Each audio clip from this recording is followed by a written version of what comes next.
Olá, meus queridos, bom dia. Deus abençoe vocês. Estamos iniciando mais uma aula da Escola Dominical. Lembrando que a classe de educação de filhos tem como proposta trabalhar nesse semestre a resolução de conflitos e a escolha do pacificador, ou a escolha do pacificador na resolução dos conflitos. Nós estaremos hoje tratando da aula de número 10, que tem como tema a negociação. Entretanto, na semana passada, nós não percebemos, mas durante a transmissão houve uma queda da internet e por isso nós não conseguimos concluir a aula. Então a aula nós paramos aqui no ponto 3, versículo 2, estávamos falando sobre o perdão. Então, o que eu vou fazer hoje? Eu vou terminar essa aula, porque ficou faltando um ponto e as aplicações, e logo depois, então, eu já inicio na aula de número 10, ok? Apenas relembrando que nós, na aula passada, enquanto estávamos tendo a conexão da internet, nós estávamos falando sobre a promessa do perdão.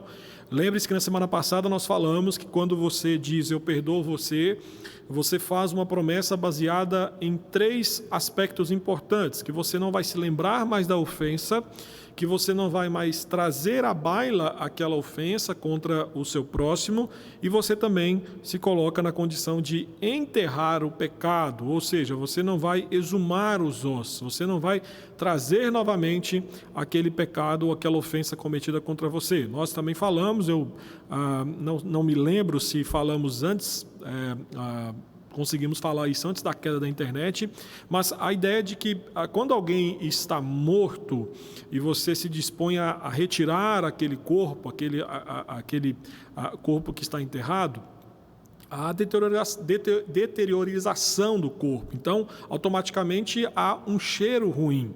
O mesmo acontece quando nós prometemos enterrar um pecado. Olha, eu te perdoo, então eu estou prometendo enterrar esse pecado. Quando nós resolvemos, então, desenterrá-lo e trazer a baila contra aquele irmão que nos ofendeu, vai feder mais do que aconteceu na primeira vez. Vai ser mais desagradável do que foi quando a pessoa te ofendeu pela primeira vez. Então, lembre-se, a promessa do perdão, você está prometendo não se lembrar mais da ofensa, você não vai mais trazer aquilo contra a pessoa, porque você enterrou de fato aquela ofensa. Entretanto, nós precisamos também trabalhar na ideia de superar a falta de perdão.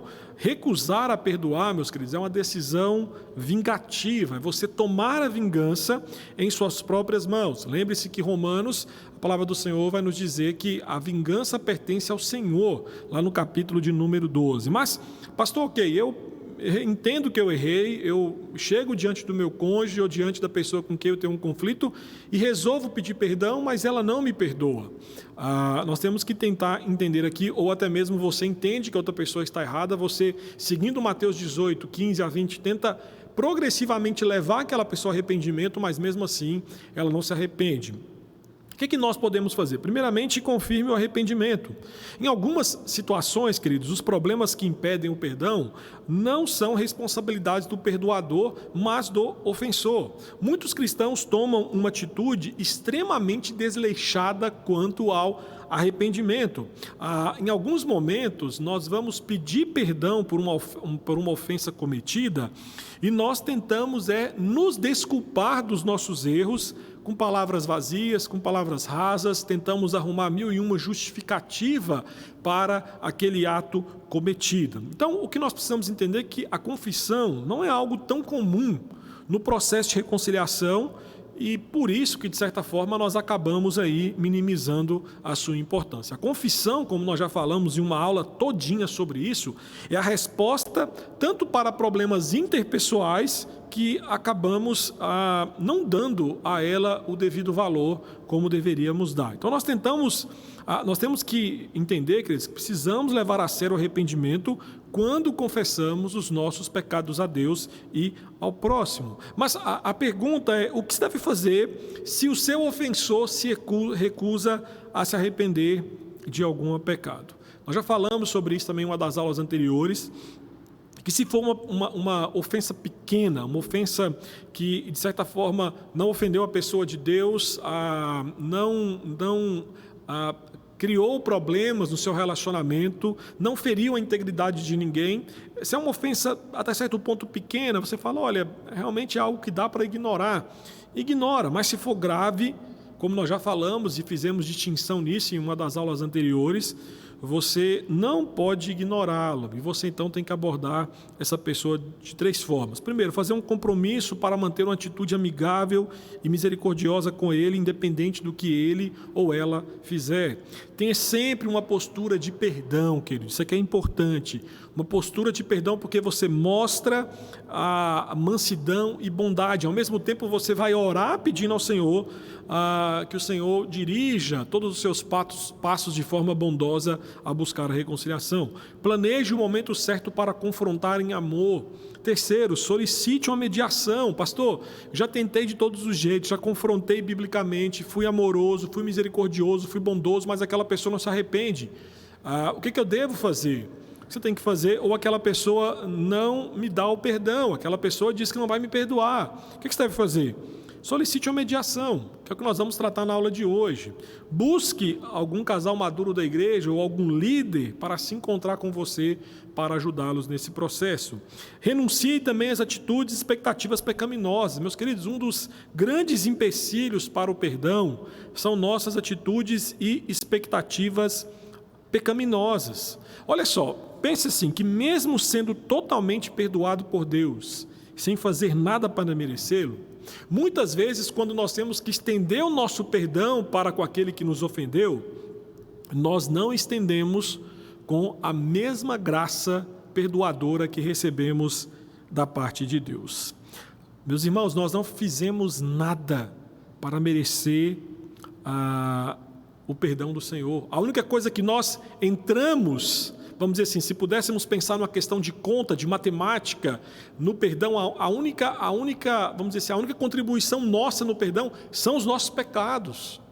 E o Senhor, de forma graciosa, nos deu esse perdão. Mas no que diz respeito, quando nós temos que perdoar aqueles que nos ofendem, meus queridos, nós certamente não agimos como Deus, porque nós de certa forma pensamos o seguinte: olha, aquela pessoa me ofendeu, então ela só vai receber o meu perdão quando ela merecer, quando ela fizer algo por merecer. E aqui entra um dos grandes problemas nossos, porque nós queremos que o nosso ofensor expurgue o seu pecado.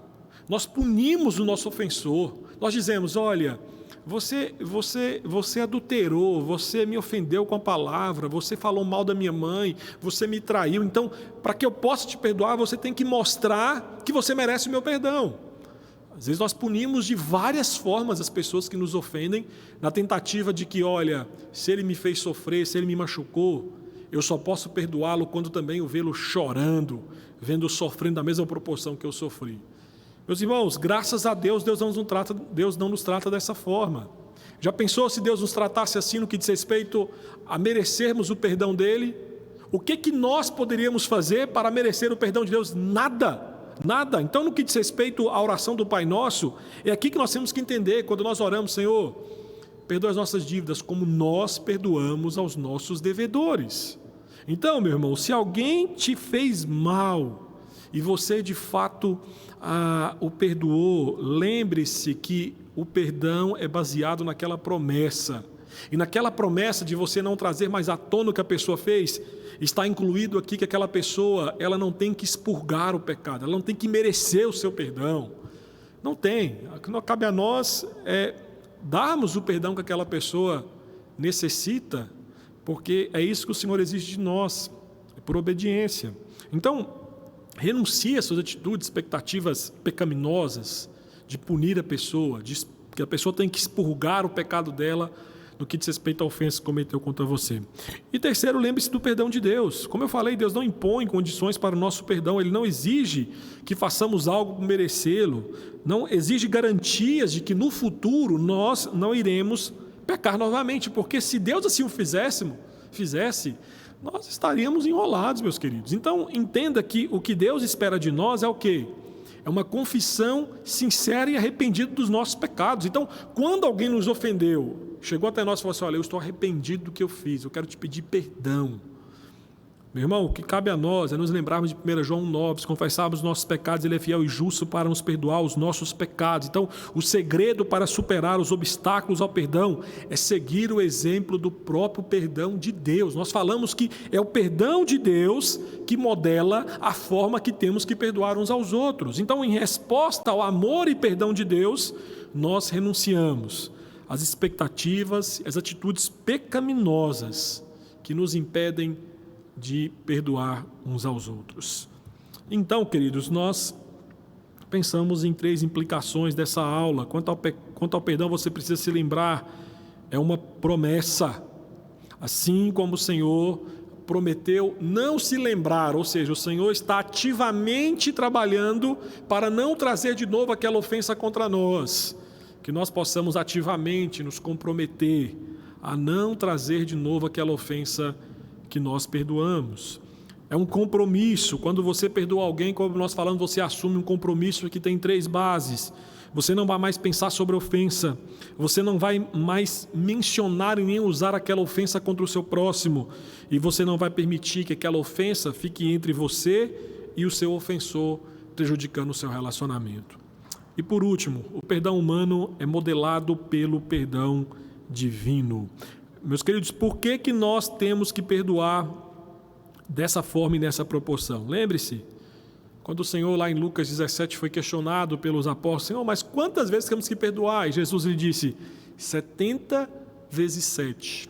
Ou seja, se num dia a pessoa conseguir alcançar essa matemática, fez tanto mal a você que você falou, olha, hoje foi 70 vezes 7 as transgressões que você cometeu contra mim. Ainda assim, nós temos que perdoar, porque é assim que o Senhor nos trata. Então lembre-se que na resolução dos conflitos, o perdão não é você esquecer, mas o perdão é você se comprometer com uma promessa de que não irá mais se lembrar daquela ofensa. Dito isso, nós vamos então para a nossa aula da nossa escala de hoje, né, que é a aula de número 10. Então deixe-me projetar aqui para que possamos então entrar na aula de número 10. Hoje nós vamos então falar sobre a negociação. É importante falar que nós estamos, de certa forma, nos concentrando até agora, meus irmãos, em questões que tratam de aspectos relacionais da nossa vida. Nós temos falado até agora como que nós tratamos uns aos outros ou como nos sentimos uns aos outros. Nós temos falado que relacionamentos são deteriorados por palavras ou por ações pecaminosas e, de certa forma, requerem os passos explicados aí nas aulas passadas para que possa, de fato, ser resolvido o problema. Falamos sobre confissão, sobre confrontação, sobre perdão. Tudo isso envolve aqui aspectos relacionais. Só que uma coisa importante que nós temos que tratar é que as fontes de conflitos não são apenas aspectos relacionais, mas aspectos materiais, eles também podem ser fonte de conflitos. Por exemplo, onde nós passaremos as nossas férias? Em que escola nós vamos colocar os nossos filhos? Com que frequência sairemos para jantar fora? São questões materiais, mas que eu digo para você que eles podem e são geradores ou pode ser um combustível para fomentar problemas de relacionamento. Então, vou dar um exemplo aqui para você ver como que isso aqui é sério. Eu me lembro que um amigo meu ia se casar com uma moça que não era da mesma fé que ele, e eu questionei ele, falei assim, olha, vocês vão casar, vocês são de fé diferente, você é de uma igreja, ela é de outra, você segue uma religião, ela segue outra, e quando vocês tiverem filhos, onde vocês vão criar seus filhos? E ele disse, olha, na igreja dela eu não aceito, tem que ser na igreja que eu frequento, porque a religião dela eu entendo que é errado, ele é evangélico e ela é de outra religião. E eu falei para ele, está vendo o problema que você está se metendo? Porque é um conflito que vai acontecer lá na frente. E já tem acontecido, porque ele se casou, tem filhos e tem passado por esses problemas no que diz respeito à criação dos seus filhos. Então, o que nós temos que entender é que conflitos são imprevisíveis. Como nós já falamos aqui várias vezes, conflitos, queridos, não tem hora marcada para acontecer e nem com quem vai acontecer. Eles simplesmente acontecem por quê? Porque somos pecadores que convivemos com outros pecadores e vez ou outra esses espinhos, né, que fazem parte da nossa natureza caída, vão se encontrar com outros espinhos, vão ferir outros, vamos sangrar e vamos entrar sim em conflitos. Então, questões simples como, por exemplo, como escolher o local onde vamos passar as férias, podem ficar completamente nebulosos por palavras insensatas, por conta de avaliações críticas, por conta de mágoas, por conta de sentimento de amargura que não foi tratado. Então você fala, poxa pastor, mas isso é uma coisa tão banal, tão pequena. Sim, mas aspectos materiais também é fonte de conflitos. E pode sim, de certa forma, desencadear não apenas um conflito ou conflitos, mas uma ruptura de relacionamento a ponto de não ter mais restauração, no que diz respeito pelas partes envolvidas de não quererem ou não buscarem a restauração. Então, sempre que isso acontece, nós enfrentaremos um conflito que é tanto material quanto pessoal. Então, o que nós vamos ver hoje é um modelo de negociar que pode reduzir as tensões e as ofensas pessoais. Ao mesmo tempo, esse tipo de negociação que nós vamos falar hoje nos permite chegar a um acordo mutuamente satisfatório nos casos materiais difíceis. Então nós vamos falar aqui sobre como que nós podemos negociar no que diz respeito a aspectos materiais que acabam gerando conflitos e que de certa forma acaba gerando também, vamos dizer assim, tendo como fonte também aspectos relacionais. Os aspectos materiais, eles geram conflitos, mas esses aspectos materiais acabam também se misturando com aspectos relacionais, e aí você vai ver que o conflito, então, pode tomar uma dimensão muito maior do que temos falado até agora. Então vamos começar aqui entendendo uma coisa. Temos que fazer uma distinção entre negociação cooperativa e negociação competitiva. Meu irmão, todos nós queremos vencer o tempo todo. A competição é um alicerce econômico, um alicerce esportivo, um alicerce profissional. Nós vivemos em uma cultura que o tempo inteiro nós somos instigados a sermos os melhores. Então, por exemplo, nós vivemos em um país em que o segundo lugar é visto como o primeiro dos últimos. Nós só aceitamos campeões. Vamos pensar aqui no Brasil. O Brasil vai na Copa do Mundo, por exemplo. O Brasil pode chegar em segundo lugar. Confesso para você que para mim é como se tivesse chegado em último. Não tem diferença nenhuma. Por quê? Nós só queremos e nós só gostamos de quem é campeão. Por exemplo, seu filho. Você quer que seu filho seja o primeiro da escola. Se o seu filho vai jogar algum esporte, você quer que ele ganhe. Então, nós estamos o tempo inteiro envolvidos no que diz respeito à questão de competição. Somos influenciados por uma cultura que pensa que o tempo inteiro tem que haver competição, tem que haver um troféu, você tem que ganhar, você tem que vencer e por aí vai. Outra coisa importante, uma atitude competitiva raramente é benéfica para um casamento. A intenção de Deus é que o homem e a mulher sejam uma só carne. Eu já falei sobre isso. Quando nós casamos, nós deixamos uma mudança de pronome, nós deixamos de falar eu, nós deixamos de falar meu e nós passamos a falar nós passamos a conviver com um nosso. Então, nós deixamos, quando casamos, uma atitude competitiva de lado e abraçamos uma ideia de cooperação porque nos tornamos uma só carne. Quando nós casamos, nós devemos completar e realizar um ao outro e não tentar superar estrategicamente um ao outro para impor nossa vontade. Então, quando os casais se entregam a uma atitude competitiva, dificilmente esse casal encontrará qualquer solução viável para os conflitos que eles estiverem vivenciando. Quando se opõem, acabam se concentrando aí em problemas e de forma superficial negligenciam suas necessidades, desejos subjacentes. Muitas vezes eles vão apenas buscar soluções superficiais.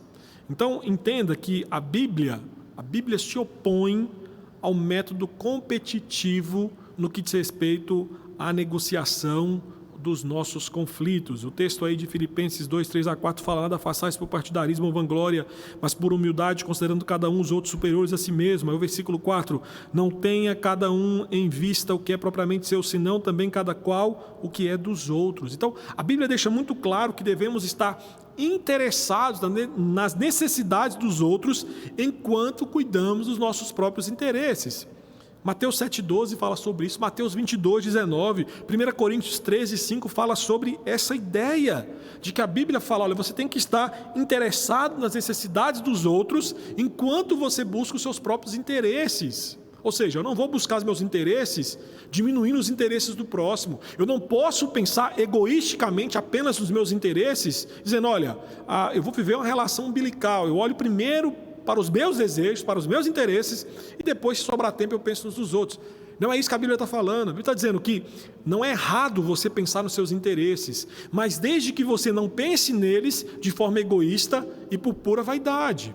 Então entenda que a Bíblia não exige que nós cedamos automaticamente ao desejo, a cada desejo do nosso cônjuge, nada disso.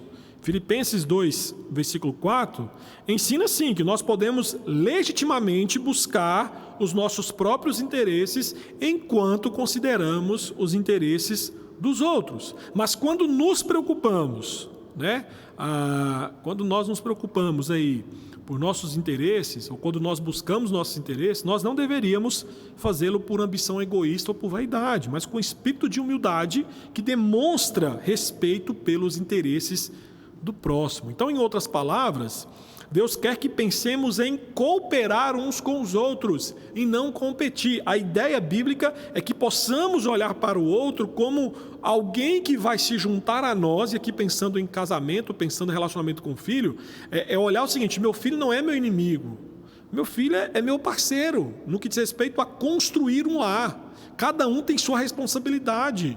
Lógico, marido, pai, exerce uma autoridade diferente, tem uma responsabilidade diferente.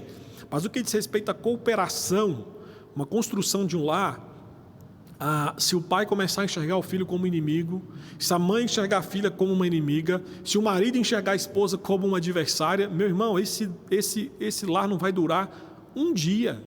Então entendamos que, de certa forma, assim, para que possamos aplicar a resolução aos conflitos, nós temos que buscar soluções redentivas em cooperação com aqueles que estão em litígio para conosco. Então, uma coisa interessante que a gente às vezes não pensa é que, vamos pegar Mateus 18, 15 a 20, eu falei sobre isso na aula passada, que a perspectiva bíblica é que existe ali uma progressão na tentativa de arrependimento.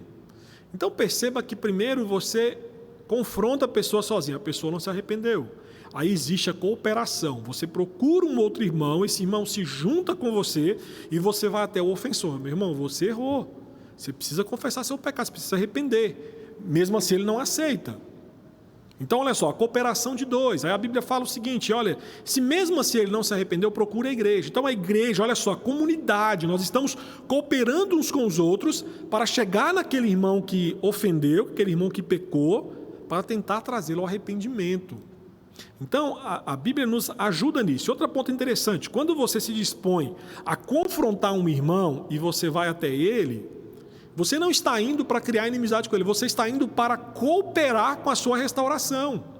Então, você percebe que as Escrituras vão nos mostrar o tempo inteiro que tem que haver cooperação entre nós. Por isso que a Bíblia fala que devemos aconselhar uns aos outros, devemos admoestar uns aos outros, amar uns aos outros, perdoar uns aos outros. Os mandamentos recíprocos apontam para essa ideia de que tem que haver cooperação e não competição no que diz respeito aos nossos relacionamentos. Então vamos pensar aqui em negociação. Antes de negociar, vamos pensar aqui na negociação cooperativa. Então, pastor, olha só, engraçado que o autor do livro que nós estamos usando como base, ele diz uma coisa muito interessante, que ele fala que a negociação cooperativa é composta por 5 passos que você pode gravar através do acrônimo PAUSA. Então, grave aqui, pausa. A partir da pausa, nós vamos aqui fazer um acrônimo e você vai ver como que isso é fácil gravar. Primeira coisa, prepare a abordagem.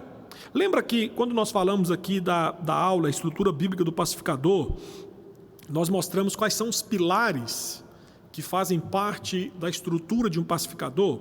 Então, aqui é hora de você usá-los, aqui é hora de você aplicá-los. Então, comece perguntando: como que eu posso glorificar a Deus nesta situação? Sempre coloque Deus no conflito. E na negociação não é diferente. Veja como que Cristo tratava as pessoas que estavam à sua volta. Veja como Cristo tratava as pessoas que, de certa forma, se colocavam contra Ele. Então, primeira coisa, prepare a abordagem. Depois que você colocou Deus, depois que você pensou como que você pode glorificar Deus com aquela situação, peça a Deus que lhe ajude a tirar traves dos seus olhos. Lembre-se que você é tão pecador quanto a pessoa que você vai estar se colocando para negociar. Neste momento, à luz da Bíblia, você pode perceber também alguns erros e defeitos da sua parte. Então, quando você coloca as Escrituras, você fala: olha, eu vou tentar negociar com esse irmão porque eu estou em litígio com ele, mas precisamos reconciliar. Mas ele pecou contra mim, mas olha, eu estou aqui avaliando que eu também cometi tal deslize contra ele. E eu preciso pedir o perdão a ele quanto a isso. Então, logo depois você ora pedindo a Deus sabedoria para se aproximar da pessoa a quem você tem esse litígio, esse problema de relacionamento, para que você possa discutir a situação e buscar a reconciliação. Então, neste momento, é importante você listar vários assuntos que podem interessar o seu antagonista nessa situação. Depois disso, você vai avaliar como e quando você deve iniciar a conversa. Então, já falamos sobre isso. Aguarde, seja estratégico, aguarde um momento em que seu antagonista estará calmo, relaxado e mais receptivo. Outro ponto importante: avalie as palavras iniciais que você vai dizer. Na busca de tentar essa reconciliação, adote um tom positivo, um tom respeitoso para a conversa. E outra coisa, tente antecipar e planejar algumas formas que provavelmente seu antagonista pode ter e reagir. Então, após tudo isso, você planejar tudo isso, novamente, ore e entregue todo o processo nas mãos de Deus, pedindo a sua ajuda e a sua direção. O que eu estou dizendo para você, meu irmão, é que nós não podemos confiar na nossa memória. Pastor, eu vou abordar esse assunto e vou confiar na minha memória. Não faça isso. Meu irmão, não é feio você escrever detalhadamente o que você quer dizer para aquela pessoa, como que você vai chegar. Você vai pensar estrategicamente como que você pode negociar com ela buscando a restauração. Então, Deus nos deu um cérebro para pensar, né? A nossa fé não é desassociada da nossa mente. Nós estamos fazendo aqui em aula o quê? Exercitando a nossa mente, mostrando biblicamente que existe formas de resolver o conflito que nós não somos levados pelas emoções e pelos sentimentos. Porque olha só, se você deixar a cargo da sua memória, pode ser que no momento exista alguma situação pode sair do seu controle, as suas emoções podem se alterar e você não vai se lembrar de nada.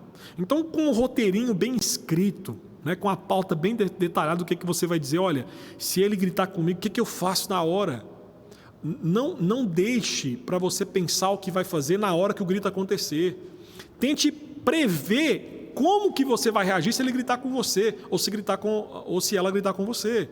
Então, é importante você planejar como que você vai abordar a pessoa para que vocês possam, então, começar essa negociação para a reconciliação. Outra coisa, afirme os relacionamentos. Nem sempre nós conseguimos bons resultados em nossas negociações, na resolução de conflitos, porque fixamos tanto no problema que passamos a mensagem que não estamos interessados nos interesses, sentimentos ou limitações do próximo. Então, vou dar um exemplo para você aqui, para você ver como que nós, às vezes, focamos no problema e esquecemos que a pessoa que está envolvida naquele problema tem sentimentos, tem interesses, tem limitações que, às vezes, foi a causa de levar aquele litígio. Então, perceba que nós atacamos o problema, mas esquecemos o coração de quem está envolvido ou de que está gerando aquele problema. Então, vamos pensar o seguinte, olha só. Suponha que um marido trabalha de 5 da manhã, mora aqui em Goiânia, mas ele trabalha, por exemplo, vamos pegar uma cidade vizinha aqui, Bela Vista, né? Então, é uma distância considerável para ele andar todos os dias. E ele sai 5 horas da manhã, passa o dia inteiro lá, volta, chega em casa 7, 8 da noite, extremamente cansado. E aí, geralmente, ele chega, os meninos já estão... Você tem filhos, crianças aí, 4, 5, 10 anos, seus filhos já estão quase dormindo, ele chega, ele toma um banho, dá um beijo nos meninos e só quer dormir, quer comer e dormir. E você começa, como esposa, a cobrar. Olha, você precisa ser o líder espiritual dessa casa, você precisa fazer o culto familiar. Você não está levando muito a sério o culto familiar. Então, você começa, como esposa, a cobrar o seu marido de uma responsabilidade que ele sabe que é dele. Só que quando você começa a focar no problema do tipo, você não está fazendo o culto familiar, você não está dirigindo espiritualmente a nossa família. Você é justo o que você está falando com ele, é certo, ele entende que é certo. Mas o problema é que nesse momento você está focando no problema e não está levando em consideração o limite de tempo por causa do trabalho que o seu marido tem. Então, nesse momento, seja assertivo com suas palavras. Demonstre apreço e respeito pelos sentimentos, pelas dificuldades do próximo. Às vezes, podemos dar um exemplo aqui também do marido fazendo isso com a esposa. Às vezes o marido cobra da esposa algumas coisas. Por exemplo, eu quero chegar em casa, eu gostaria de ter comida, arroz novo, todo dia, né? Há maridos que gostam, que pedem isso, né? Não é o meu caso, mas há maridos que sim, que só comem se for arrozinho feito na hora ali. E às vezes a sua esposa tem uma demanda de trabalho pesada fora de casa, às vezes com os filhos, que ela chega em casa e não consegue fazer isso. E quando você fala, olha, por que você não faz o arroz novinho? Eu gosto. E por conta disso criou-se um problema, você não está levando em consideração as limitações, as necessidades e interesses dela, que nem sempre consegue prover a você esse arroz novinho, quentinho.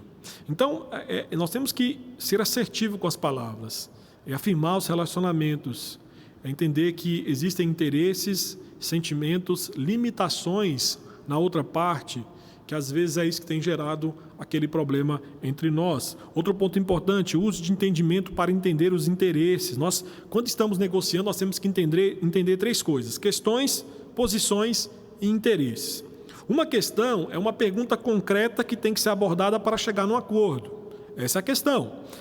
Uma posição é o resultado ou a resposta que você tanto deseja para a questão. E aí, geralmente, um conflito sempre envolve posições contraditórias, porque cada pessoa propõe uma solução diferente e quando suas posições não se encaixam, elas acabam aí uma disputa de cabo de guerra para ver quem consegue manipular ou dominar o outro. Então, se um casal, por exemplo, em um conflito, se concentrar em suas posições, eles farão pouco progresso rumo a uma solução significativa. Então, por exemplo, eu posso muito bem propor, olha, a minha posição é que, vou dar o exemplo do culto familiar, que eu disse aqui que era a responsabilidade do marido. A posição do marido é assim: eu não vou... a esposa pode sugerir assim, olha, eu gostaria que você, em vez de sair 5 da manhã, saísse às 6, porque aí você consegue fazer o culto familiar pelo menos de manhã, quando os meninos levantarem antes de ir para a escola. E a sua posição é assim: não, eu não consigo fazer isso, eu só vou fazer se for 8h30 da noite, deixa os meninos acordados. Então, olha só, ela propõe 6 da manhã e o outro propõe 10 da noite. Há um embate que nunca vai resolver. Então, nós temos que entender que um interesse, aí que entra um terceiro ponto, que é o interesse pode ser uma preocupação, um desejo, uma necessidade, uma limitação ou algo que alguém valoriza ou teme. Então, é qualquer coisa que motiva uma pessoa. Uma negociação bem-sucedida requer que procuremos entender os interesses subjacentes um do outro e que trabalhemos juntos para descobrir maneiras mutuamente aceitáveis para satisfazer o maior número possível deles. Lá em Filipenses 2,4, é isso que Paulo exorta a igreja: não tenha cada um em vista o que é propriamente seu, senão também cada qual o que é dos outros. Então, a Bíblia mostra algumas histórias que enfatizam a importância de entender os interesses do próximo. Tem uma história muito interessante lá em 1 Samuel 25, que é a história de Abigail, Nabal e Davi. O texto fala que Davi acabou de conquistar uma grande vitória ali, estava naquelas fugas, né, de Saul, fugindo de Saul, juntando o seu exército, lutando, batalhando, e ele tinha conquistado uma vitória perto ali de Nabal, e mandou então que o seu exército fosse até Nabal e pedisse comida, dizendo: olha, nós estamos aqui perto, de certa forma a nossa presença aqui espanta os seus adversários, você pode nos dar o que comer? E a resposta de Nabal foi: quem que é Davi? Manda ele trabalhar, esse preguiçoso, vem pedir as coisas aqui. E ele fazendo jus ao seu nome. Nabal significa tolo. E aí, então, quando Davi fica sabendo disso, ele se prepara para revidar, para acabar com Nabal. Ele ia acabar com Nabal e com tudo que Nabal tinha. Só que Abigail ficou sabendo da tolice do marido. E Abigail, então, vou dizer para você, ela prepara a abordagem, ela afirma os relacionamentos, ela usa de entendimento para entender os interesses de Davi e vai ao encontro de Davi.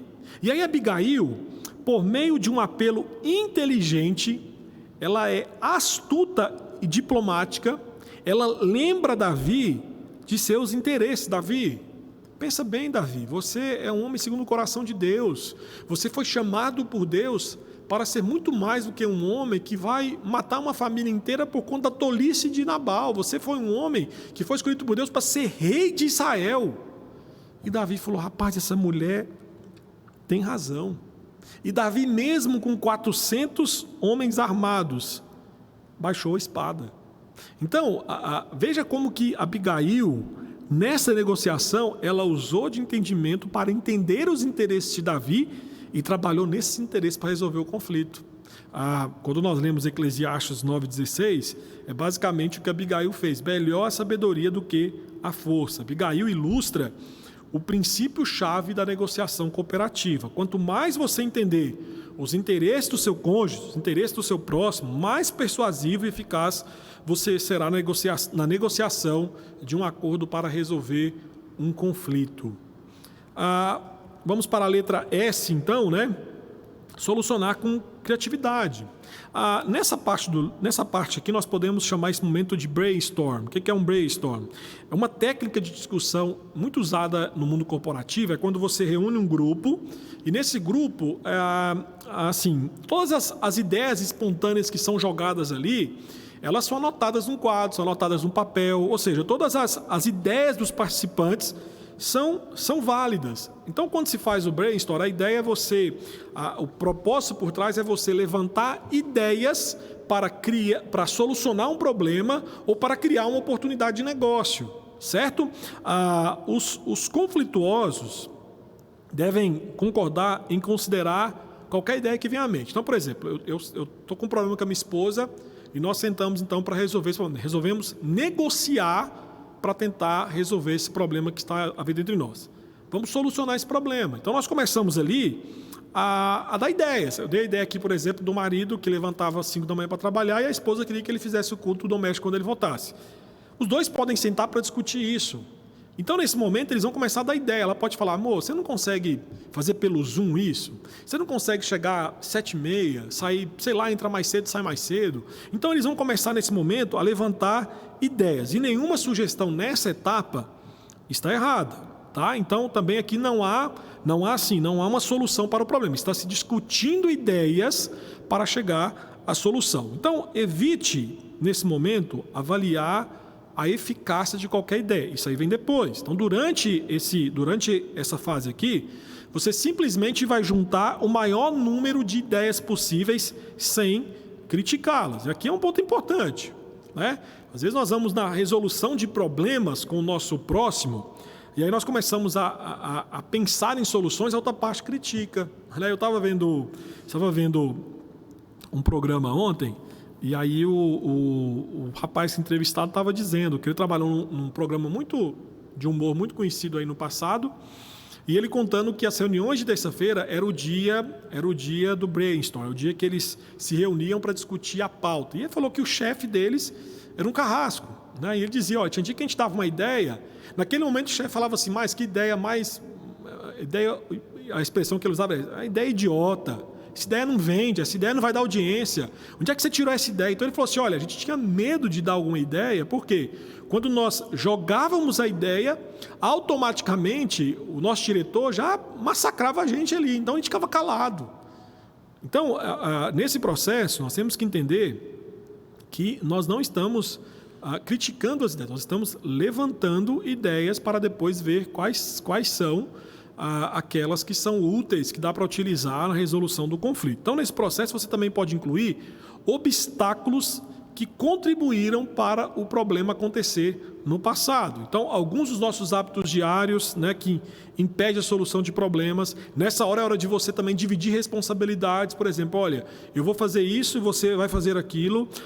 Outro ponto importante, colocar esses fatores em pauta esclarece e torna a discussão mais prática. Então, nessa fase aqui, que é a de solução, de vocês estão buscando soluções, vocês estão levantando ideias para que depois possam colocar em prática e solucionar o problema. Nesse momento, tem que haver diálogo. Tem que haver diálogo. Então, vamos dizer assim, o interesse maior é restaurar o relacionamento acima de tudo. Então, quando você está pensando em solução, tem que haver diálogo um com o outro. E foi o que eu falei, nesse momento não é hora de criticar as ideias, é hora de levantar as ideias e depois sim, que a próxima fase é que você vai avaliar as opções com objetividade e bom senso. Então, é hora de você aqui, pegou as ideias do brainstorm lá que vocês fizeram e vamos avaliá-las. Quais dessas ideias são práticas? Quais são as melhores? O que será necessário para fazê-las funcionar? Como nós podemos cooperar um com o outro para que isso aconteça? Então, mesmo que todos os pontos anteriores tenham caminhado em paz, aqui você pode encontrar sérias dificuldades quando começar a avaliar ideias e tentar chegar a um acordo sobre o melhor plano e ação. Então, pastor, fiz a abordagem, afirmamos relacionamentos, usei de entendimento, pensamos em como solucionar o problema com criatividade, mas agora é hora de avaliar as opções e colocar em prática. E aí, meu amigo, pode ser que todos os outros pontos anteriores acabem aqui. Por isso que a ideia é você avaliar com objetividade e bom senso, tá? Pense o seguinte, por que objetividade e bom senso? A negociação, ela não se reduz a uma disputa de poder. Porque se você entrar na negociação para resolver um conflito, tendo em mente que você precisa vencer, que você precisa mostrar que você é superior, está tudo perdido. Então, portanto, é essencial que você não se apoie em opiniões pessoais quando você estiver avaliando as opções. Pelo contrário, tente usar um critério objetivo, tente abandonar o achismo, use as escrituras. Veja o que a Bíblia fala a respeito daquela tomada de decisão. Eu estava lendo um livro hoje, do Douglas Wilson, estava lendo na verdade essa semana, Douglas Wilson, e ele falando sobre isso, que Deus nos dá mandamentos para tratar as nossas fraquezas. E eu achei muito interessante porque ele fala, olha, quando a Bíblia lá em Efésios 6, dá a ordem de que compete ao pai, ali Efésios 6 é especificamente para o pai e homem, ao pai o papel de não que a mulher não tem que fazer isso, não é isso, mas ali especificamente Paulo está afirmando o papel do homem na disciplina e admoestação dos filhos, né, do papel do pai ali. É interessante porque o Douglas Wilson fala, olha a sabedoria de Deus. Deus manda fazer coisas para trabalhar a nossa fraqueza. E ele diz, por que Deus manda o homem, nesse caso especificamente, disciplinar e admoestar o filho nos ensinamentos do Senhor? Porque comumente a mãe, por passar mais tempo com os filhos, ela já faz isso naturalmente.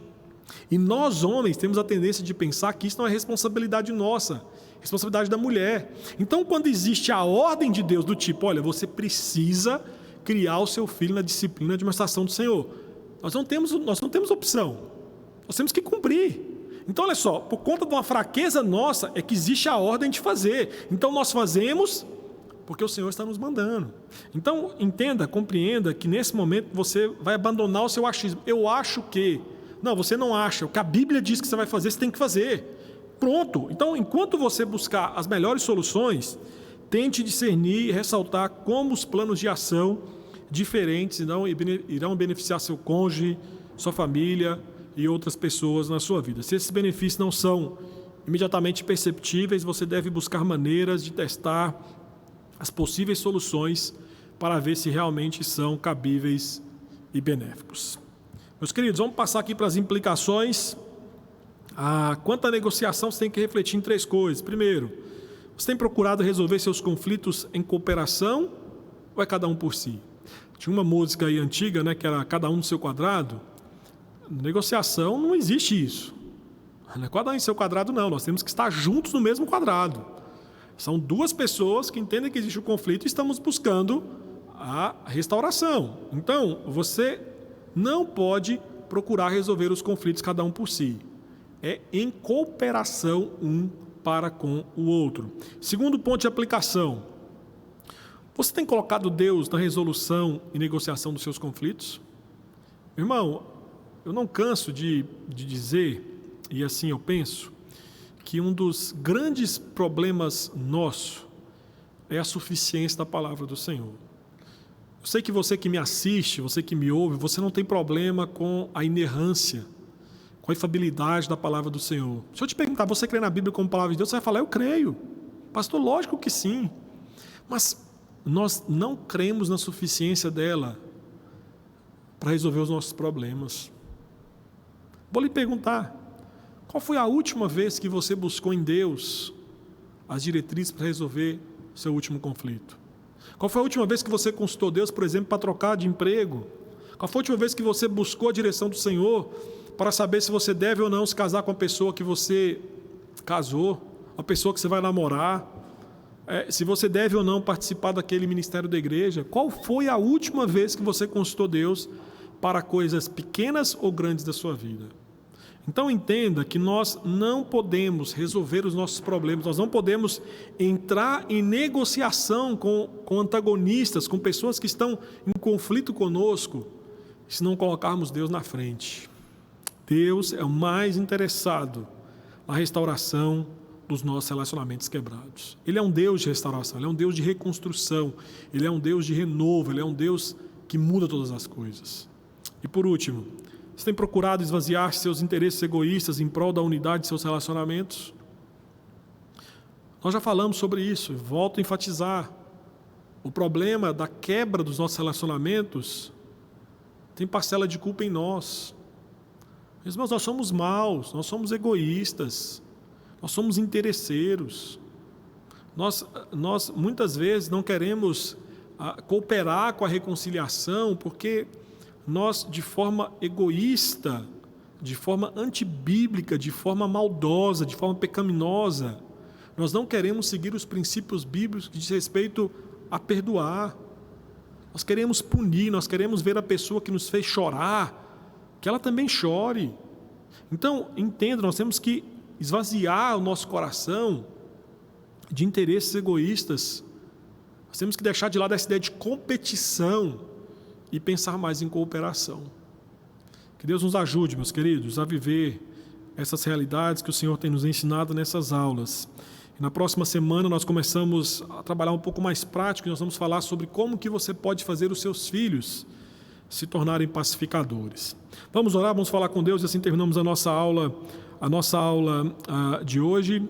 Falemos com o Senhor. Deus, obrigado pela aula de hoje. Pedimos ao Senhor que abençoe nossas vidas e ajude-nos a de fato resolver os nossos conflitos, que possamos perdoar, que possamos chamar aquele com quem nós temos algum litígio para conversar, para negociar, para buscar soluções cooperativas, para de fato restaurar os nossos relacionamentos. Ajude-nos. Essa é a nossa oração em nome de Cristo Jesus. Amém.